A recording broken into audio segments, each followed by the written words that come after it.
Hello everyone, welcome to this next video. This video is on kind of an add-on to the announcements that I spoke in another video. However, this is more of a brainstorming kind of session, and I would like to have you guys help on kind of figuring out what I could be doing in terms of on the road, in terms of when I'm in cities, when I'm in national parks, when I'm in really anywhere on the road. And I did talk about that we're going to be documenting on the road for architecture within cities, as well as national parks, or in general for investigation, for in-depth feedback or perspective I have on those areas. If you guys do have any advice, suggestions, or something that I could probably go even further in, let me know, and we should be able to post a map of our path, and that could potentially help you guys on what we're going to be doing and how you guys can help us. But anyways, going forward, I have it all on here, kind of like my main ideas of what I like to do on the road, and I'm taking in considerations for the fact that we may not have a lot of internet when we're traveling, and that some these things is already going to be a really fun challenge, such as taking a book that I have on mythology, like the Myth and Legends book.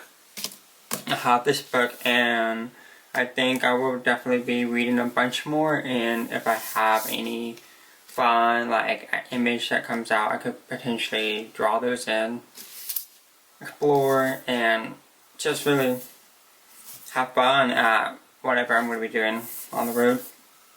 As for the other things, I already have a few ideas. I would love to have more ideas, more options, more suggestions. For the first kind of variety, I was thinking of creatures. Creatures, like, it can be anything specific. It can be observational drawings. It could be something you should practice on. It can be folklore. It could be myths. It could be something that's unique, has certain anatomy, has certain style, and I love to kind of explore that. And then for the other ones, embroidery, like more catered towards like thread art and fabric art. That could be really fun, and I'm kind of already having an idea on those. So for those, whenever we talked, if you were to go to the other videos on Rosemary Field Notes, we talked a little bit in the fan tour about the covering for the windows. For those windows, since it's already hard to kind of put them on and know where to go, I was thinking that it would be cool to do some embroidery, some thread and fabric art on them, like a little landscaping, and that could be really fun exploration for the time they're going to be on the road. So that's one really cool thing. Also, another would be using a deck of cards and like having each suit to be something different. It could be mythological, it could be plant, it could be something of unique connection, unique symbolism, unique something. And if you guys have wonderful ideas about that, I would love to investigate and know. And then for the other ones, like powder block print, I'm bringing a bunch of materials on the road. Drawings, painting, you name it. We're pretty much going to have a lot of those supplies in hand. Like block printing materials, I already have all that. Embroidery, we need more thread and more fabric and stuff, but that's easy to get. Watercolor, gouache, acrylic, oil, pastels. We got some paper, quite a variety. We have some big paper that could be fun to do some more miniature details and on like a world map or something. That could be fun. For the other ones, like alphabet challenge, where I kind of do it could be more catered to character design, it could be more catered to objects, it could be more catered to animals. And I would love to know what kind of fine ideas that you guys have for the alphabet challenge, or maybe you guys could even, like aside from all of these stuff, if any of these speak to you, you can probably do them and share them with me, and that could be fun. And also, paper mache art, we don't have necessarily in the materials, but it's going to be relatively easy. Just get free newspaper, and then you can use acrylic and paint all over that. Balloons are relatively cheap if you want to do something like from masking on a balloon, or even just getting a map at like Party City or somewhere in the US. Paintings and experimentation, if there's even been that, you guys know that could be fun doing outdoors. And when we're backpacking, like, do we want to try to figure out on how to get natural dyes to use water from the environment? Like, one thing I may post about a little bit is the document and travel experiences at Glacier National Park. I did use ice as my water for painting at the Glacier National Park on Washman Trail, and that was really fun. For the other ones, symbolisms, like, do we want to connect to religion? Do we want to connect to spiritual? Do we want to connect to the environment? I want to know what is the ideas out there, and I could potentially do more research on that end. And anamorphic characters, I've done years ago in high school a elephant ran suit in a crown, and I thought that was fun. And I may want to do something more similar to that, and just kind of explore, like, that leads on to other things, and that would be fun. That big thing that I'm going to talk about after this last one is the landscape perspective drawing, painting, and that's really more of a travel documentation. When I have time, I will explore and see what that's like. But anyways, the big thing for this kind of brainstorming is that I'm thinking about doing some world story building, and that essentially means that for many years I already had this idea of actually kind of creating a story, a novel, graphic design of like characters and environment and backgrounds and stuff. And I think it'll be fun to kind of document that, as well as gain a lot of feedback between me and you guys that's on the other side of the screen. And that could become from book references like the myth and legend. It could have a little bit of that. It could also be from poetry that I've created, or it could be even from dreams. And that could be something that I could also talk about, is like journaling and stories that I've had in the past, and that was really fun. So for the like world story building, I already have an idea. It's got more of a connection to the Seven Deadly Sins, and for context, the Seven Deadly Sins is the spiritual violations that can sever a relationship with God and Christianity. And instead of thinking about it from a Christian perspective, I'd much rather have it to be inversely changed. So that means instead of connected to her to Christianity, I kind of want to take it as just an idea for what all of these characters could be misrepresented, and a story could, that's why I feel like happened a whole lot more than we think, and I want to kind of tie that more as a common sense. Like, for example, for the seven sins: pride, greed, sloth, lust, envy, gluttony, and wrath. You can already, like, if for anyone that you come to and talk to, you know, pride, it can be really prideful, but also if you nurture and like talk to those kind of people, it does shift them. Like, there's always ability to change and adapt, and I like that kind of emotional, like, understanding, emotional depth, and to my characters whenever I'm going to be designing these things.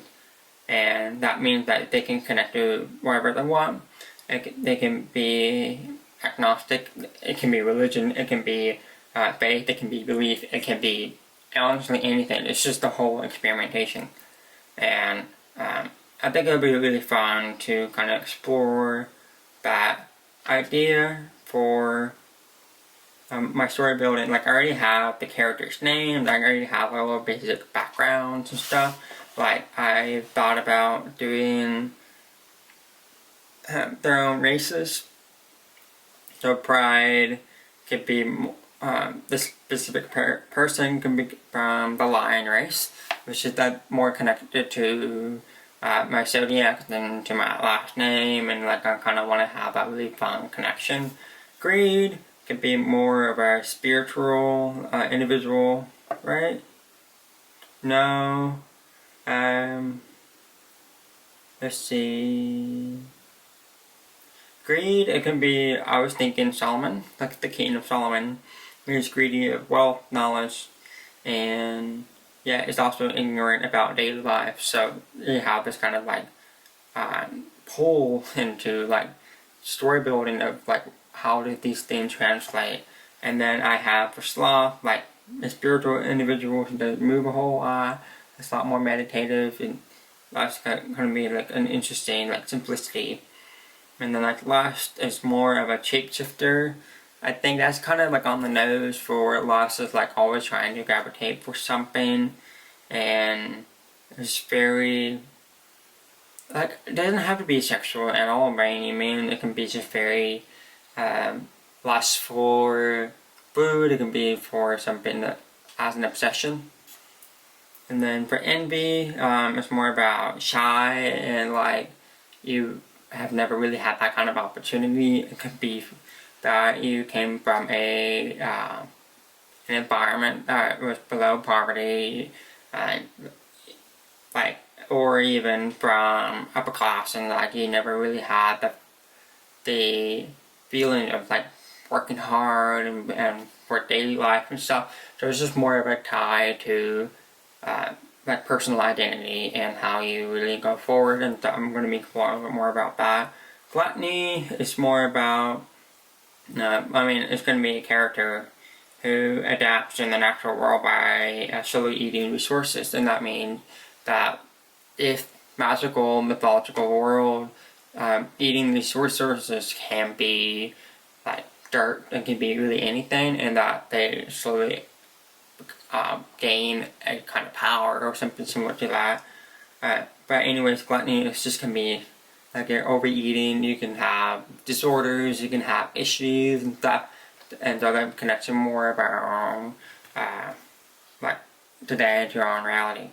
And for wrath, it's more of short-tempered. It can have anger issue, but also it can be that you this is a ring race, the feathery fire, born from ashes of volcanoes, or it can be from a sky tribe, where you could have had severe trauma, you can have PTSD, you can have some issues that came upon your life that made you a lot more angry for what they've done to you.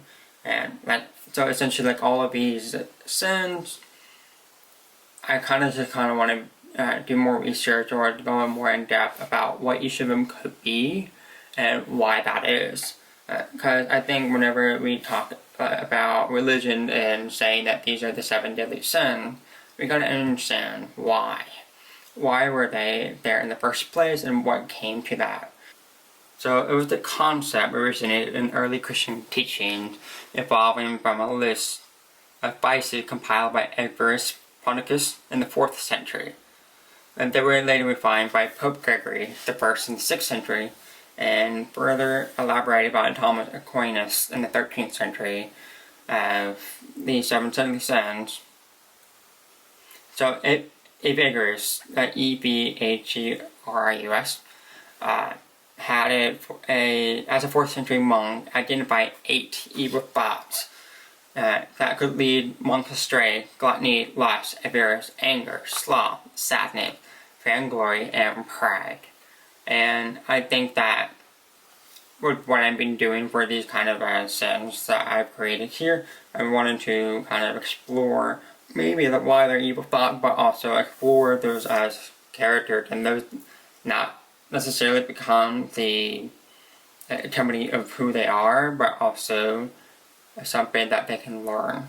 Be like, oh, okay, with pride, it's only one part of their who they are and their personality, and that essentially all of these ideas for all of these characters is to say that sin's not inherently bad or directly black and white, negative, positive. It's just something that made them become more isolated and more misjudged, misguided, misinformed about in their own environment and how they're unique, and or it could be adaptations to PTSD, ADHD, and all of those diagnoses that we currently have today in the medical field. And I thought, what fun could that be? Because it's kind of exploring the design opportunities for it. But also, in addition to that, I was thinking that to simplify all of this world building and stuff, I'm going to be doing a more simple focus. Like, I'm going to do one character build each for the place, the environment, identity, origin, and just have a culmination of their story one at a time instead of doing them all at once. That also means upbringing, family, characteristics, where they come from, what's their religion, what's their belief, ancestors, like family tree, just trying to make a fully in-depth character that can be similar to who we are today. And then, in addition to that, it could be fun to kind of explore evolutionary traits of how each of these races came to existence. For example, bird beaks adapting to the environment due to food and opportunities that they had in the Galapagos Island. That was a really interesting studies where they had bird migration and settle, and beaks adapted to the environment. And that honestly could be really similar to what could be happening over here. But I think that was kind of it for my kind of ideas and stuff. Like, yes, this video has taken more about the world building, but all of these stuff I explained earlier on in the beginning, it would be nice to kind of understand like opportunities and stuff. Some could be like figured out later down the road, but I would like to have your feedback, your suggestions and stuff. But yeah, well, anyways, I hope you guys enjoyed your morning, your afternoon, your evening, and that you have a wonderful day.